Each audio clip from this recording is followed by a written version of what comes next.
This is Noah and Matthew's project. We are doing a movie pitch that we titled Osmosis, which in this case means the process of gradual or unconscious assimilation of ideas, knowledge, etc., which you will learn more about later. So a brief overview of what our movies is supposed to be about. So we'll go over the characters, the general community, and like the purpose of why we want to make this movie. So in terms of the characters, this movie will be told from the perspective of um, the more like privileged, wealthy people who are in the community of Astra. Kind of the reason we took this approach is because a lot of movies about climate change could potentially show the people who are most negatively affected, but this kind of shows how there's a certain group that is capitalizing on it and how it affects the other people. So a little bit about the Austria community. It's obviously the wealthy, privileged people who are living in the community, and they're kind of told that it's only the people in the community that like matter. There's like nobody else out there that's important. So that's kind of one of the big stepping stones in creating the conflict in our movie. And so our purpose of this is kind of just show a different perspective that tells it from a more wealthy perspective rather than the poor and suffering people. So for the contextual information or the roots, we just have some things that will help you understand the story. So it's high heat, there's less crops, and there's more crime in the southern states, and that leads to more northern migration of climate refugees. And our story takes place around the end of 2100. So the 2050 is where things start happening, like where things start going bad enough to where people are needing to migrate north.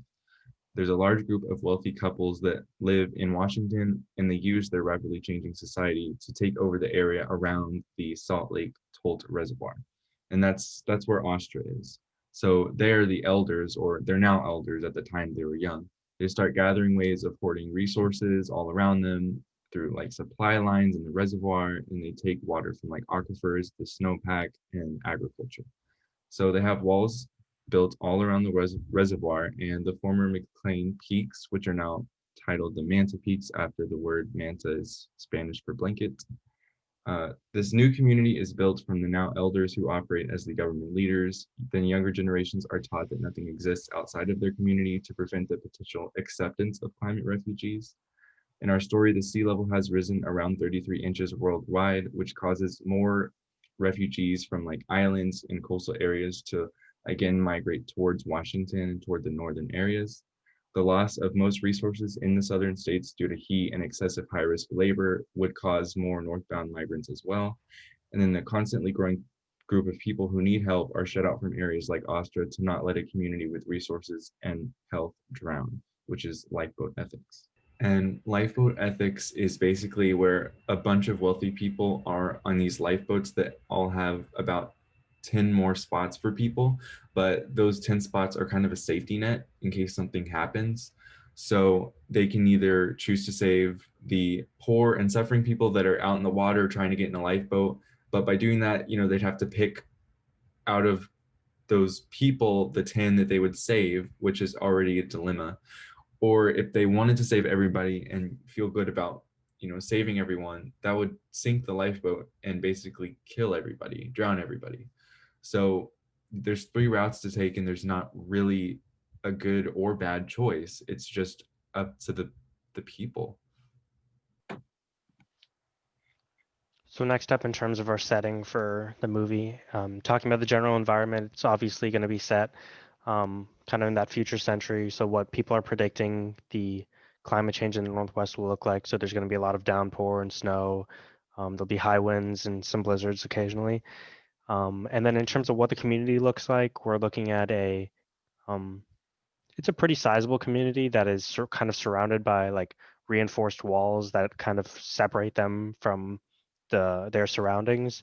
And in terms of the community setup, you've got most of the actual like new members and working class people. They're kind of in the middle, around the base of the mountains, while the community elders who have like all the knowledge about how the place is set up, they're kind of set up on the outer rim, um, kind of like a secretive area that not many people go to. So that's good for their meetings and things like that. And then in terms of like the economy, a lot of the work is based around um, the exploitation of the resources that they're getting and how they're sustaining themselves. So you have a lot of different jobs that are related to that. As you'll see, the main characters' parents are working closely with the reservoir and things like that.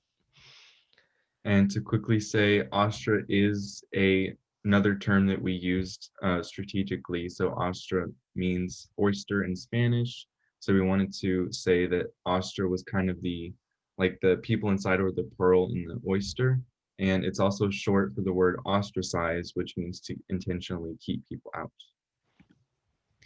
So how are they suffering, the outsiders? So people outside of Astra experience greater impacts of weather because of limited shelter.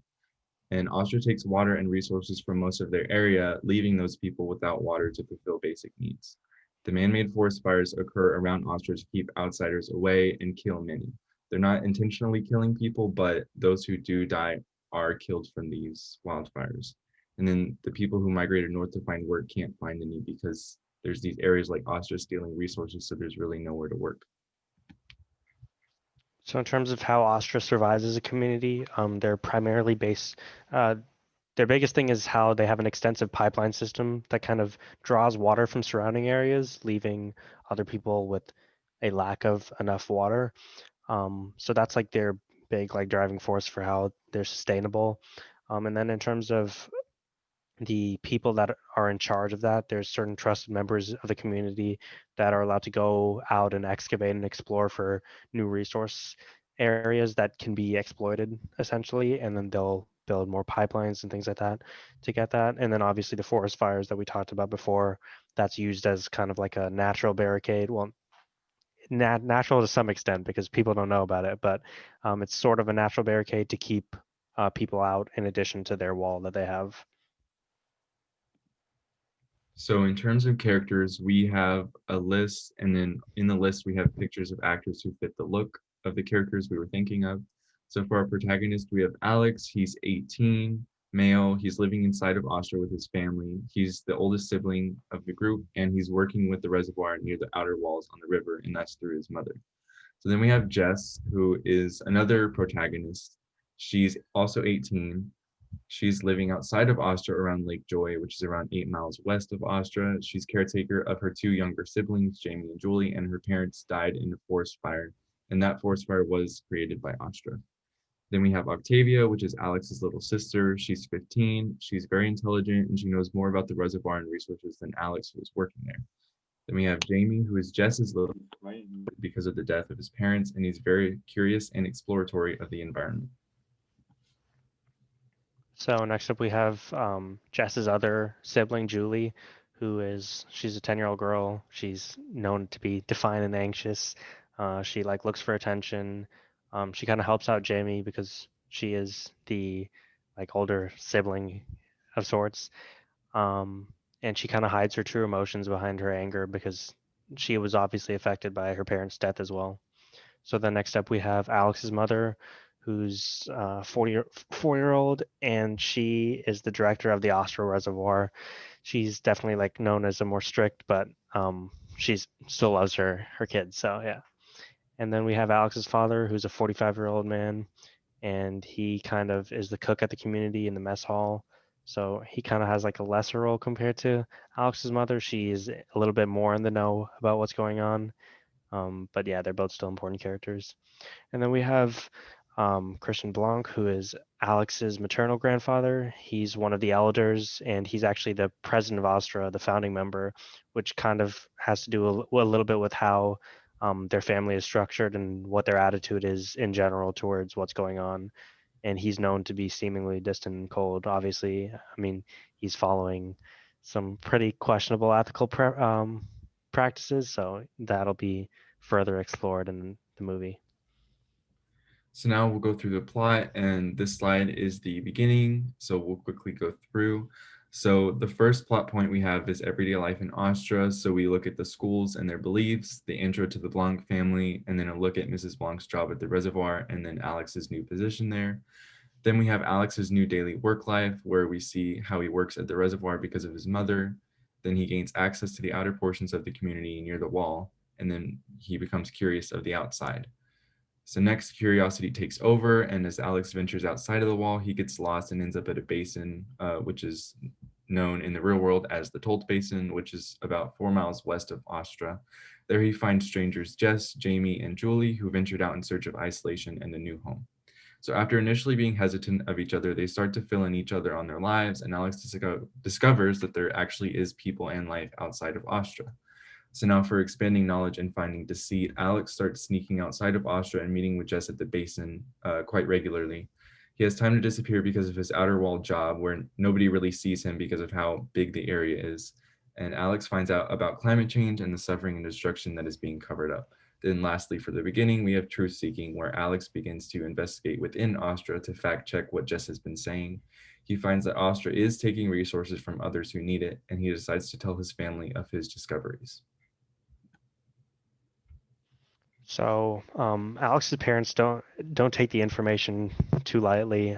They kind of sleep on it at first, but then they decide to tell Christian and the other elders about it, because I mean they obviously don't want to take action on it immediately, and they're kind of skeptical. So Alex, obviously a little bit hurt by their reaction, he goes back to the basin and he rejoins with Jess, and Jess tells Alex about her parents' death and that she had seen people head towards Astra but never come back. So then the truth starts to spread, and Alex continues to see the major issues in their community and starts spreading what he knows to more people and families in Astra. So, like Alex's family, other people trust Alex enough to find out the truth for themselves. So Octavia joins Alex in his efforts. So then the community, kind of as a response, they go into a sort of lockdown. So many community members start asking questions, and the elders are obviously kind of resistant to this idea. So that's what kind of leads them to institute a lockdown. So the elders have guards put at various points along the walls to ensure nobody is able to leave. So then reality starts to sink in, and people are discovering that Alex was correct, and they're desperately again trying to seek out factual answers to their questions. So amidst the chaos, Christian decides to sit Alex down and tell him the truth about why they did what they did, and he kind of explains the term of like lifeboat ethics to Alex and how it was instituted in Austria. And so the lifeboat is a perfect point that keeps the people inside safe, but allows only enough people on board so that it's not going to sink and collapse, which is what they project would happen if they were to keep their walls open and let everybody in. So now for the end, the destruction starts to happen. So the enraged community members impulsively destroy the supply lines coming into Ostra. Then the community becomes unhinged and breaks down. So now the new way. Now without access to sufficient resources, the community gets broken up and people gather their families and leave. So now for Alex and Jess, now that the supply lines aren't taking resources from the surrounding areas, Alex's family decides to head for a more central part of Washington where they might find some more resources. And Alex makes the tough decision of staying with Jess and her siblings for a while to help anybody who may need it. Alex's parents accept this because he's 18, but they make sure to tell him where they're headed so that he can join them again. And then after Alex's parents talk with Jess, they offer looking after her younger siblings until they return. And then Jess accepts that, knowing that they'll be safe. So for the inner workings, Jess and Alex, they then head to a now abandoned Astra to see how exactly resources were being stolen and held. And after their discoveries, they figure out that they figure out by following the supply lines through the Tolt River that it should lead them to people who might need help. So then in the end, after following the Tolt River eastward, Alex and Jess end up not only finding suffering people, but another walled community using similar supply lines. And now they must decide whether to sink yet another lifeboat. And again, that has to do with lifeboat ethics. So now for the main takeaway. So essentially, our main goal in kind of producing this movie would be to kind of stimulate in the audience's mind kind of the question of morality and ethics and how it relates to climate change. Because as we see with our like current practices in everyday life and kind of the politics around climate change, it does seem likely that we could end up in a situation like this down in the future. So creating a moral dilemma like this is very practical and offers kind of food for thought for people. Like, is what they're doing in Austria a acceptable way to handle the solution, or would this be deemed ethically wrong? So part of the reason we took this approach was because some of our research had showed that um, if you make a movie about climate change, it's very difficult to make climate change the sole villain because it's not very tangible or relatable, even though climate change is a very serious threat. So, kind of by using morality as the primary antagonist in our film, we kind of create a compelling story while also having um, it's like that human nature aspect to it that makes the story interesting and kind of like stimulates thought. And then for the explanation of that, so on humanity's current track, the climatic environment proposed in this movie could come into fruition, and under such circumstances, ethical dilemmas are certain to arise, much like how they did in Austria. So the elders of the story created Austria knowing that it couldn't save everybody and that their community would have to survive on those already inside. They didn't want to exceed the lifeboat limit.